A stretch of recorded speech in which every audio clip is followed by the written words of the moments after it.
Alright, so in this process, I'm going to show you guys how to keep your computer running as efficiently as possible and not be bogged down by a bunch of excess files that need to be deleted. A lot of the time we get frustrated with our laptop, we turn it on, and it takes forever to load.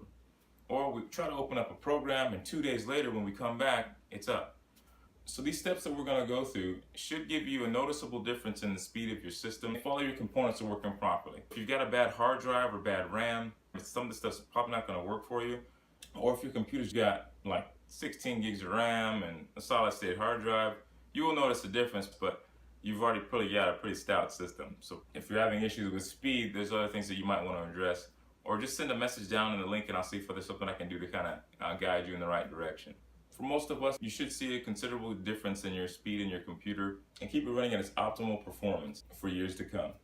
So hopefully with these steps that I'll give you, it'll keep you from having to buy any of that extra software like PC Boost Speed My PC, PC Mechanic, and all that other stuff that you really don't need. All right, so let's get started. All right, so we've got our computer up and running again. Let's run the software that we installed to help keep our computer maintained. This is the last step in the process. The first one we're going to do is upload just this defrag. It's going to give you that warning. That's just Windows saying, hey, this program is going to make changes to your hard drive. Do you know about this? Yes, we know about this. So there's nothing you've got to do, because remember, in our settings, we already set up our program how we needed it to run. So we're just going to click defrag, and we're going to let it do its thing. As you can see in this process, it shows you it's going to analyze the drive, and then it's going to start counting up after it analyzes the drive, and it's going to delete those temporary files that we told it to. So right now it's in that deletion process. Files in the temporary folder. Now it shouldn't be that many because we went ahead and did part of this process for the software. And this is what I mean by that, because it's free, you get these little pop-ups that pop up. We're going to hit close, and we shouldn't see that pop up very often throughout this process. It deleted 629 files. Now it's going to go through and analyze the drive. In that analyzation process, it's going to find the fragments. These red blocks represent fragments within the system, but just because you see one block doesn't mean it's just one fragment. If I hover over on one of these blocks, the tooltip will pop up that says there's actually 74 files in that one little block that we can see, and 7 fragmented files within that box. So it already found 1,144 files that were defragmented. Now it's going to go through, you see here on the right, it's going to defragment those 1,144 files. And right now we're at 1 minute and 30 seconds.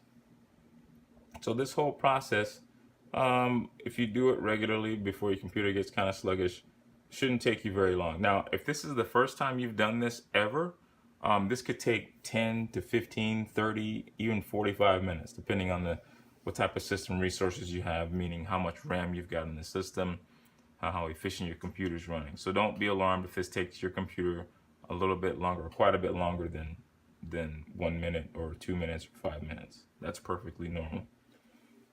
The first time is always going to be the longest because it hasn't been done, and these settings weren't ever put in the system. It's going to be doing some changes. It's going to take a little bit of time. All right, so we had 1,143 files to be defragmented.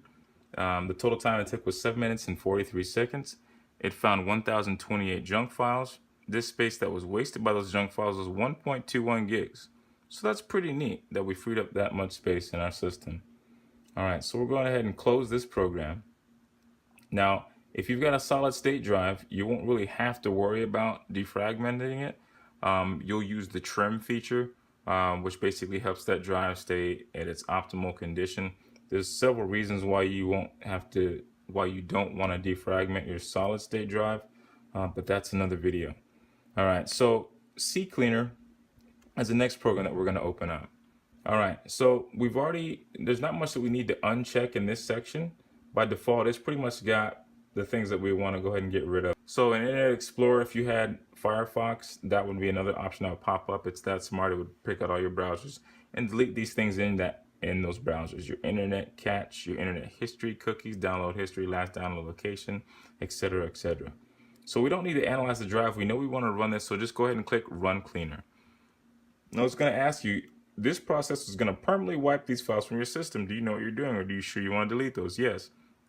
And I'm going to go ahead and click the box that says don't show me this warning again. Hit OK. And then at the top here, it's going to start to clean out what we've told it to. All right, and we can see that process took 7.9 seconds and it removed 115.7 megabytes. Not a whole lot, but definitely is going to help with the efficiency of our system. Next, we're going to click Registry. Now, this one, you only have the option to scan for issues.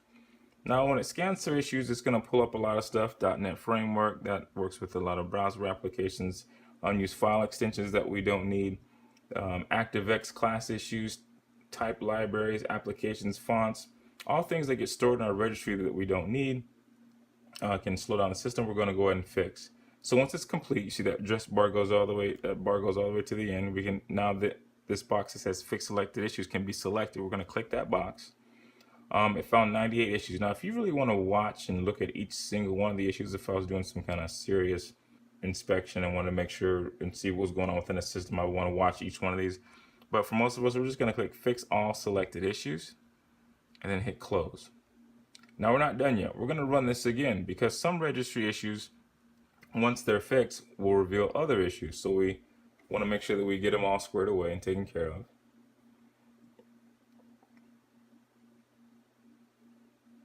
All right, so we see it this time, not nearly as many. We're going to fix selected issues, fix all selected issues. All right, hit close, and we're going to run it again.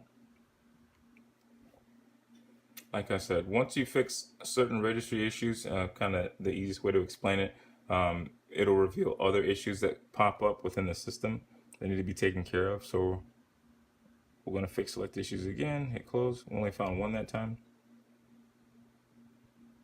Fix all selected issues, click fix issue, and close. And just for the heck of it, if you want to run it again, just to show you, we're going to run it this time. And we're going to get no issues found. Perfect. That's what we want to see. Now, we've gone ahead and we've deleted files from our system, make it run efficiently as possible. Let's go ahead and run our slow just defrag one more time. Hit yes. Since we got rid of a lot of little files that we don't need, let's go ahead and make sure we're really got our system optimized to its best potential. So we're going to hit defrag again. Now there's some neat things that you do. If you're doing this at the end of the day, this is when I usually do it, when I'm finished with my PC. You can check this box, that little thing that pops up from time to time. You can have it shut down, go to sleep, hibernate, or close the program. So that's the options you can have at the end of the day. If you're done at the end of the day, you can go ahead and have it shut down your PC and just walk away. So here, we're going to see, remember that temporary file folder only found one that time. It only found 29 files that were fragmented, and it took 31 seconds, a whopping 31 seconds, to defrag the system. And that's what you should see on a normal basis. It should only take you less than a minute, minute and a half once you've done this process. All right, that's it. Well, I hope you found this video informative. You got your computer running back at 100%, and you learned a little bit about keeping your computer running as efficiently as possible. Don't forget to like and subscribe to our channel.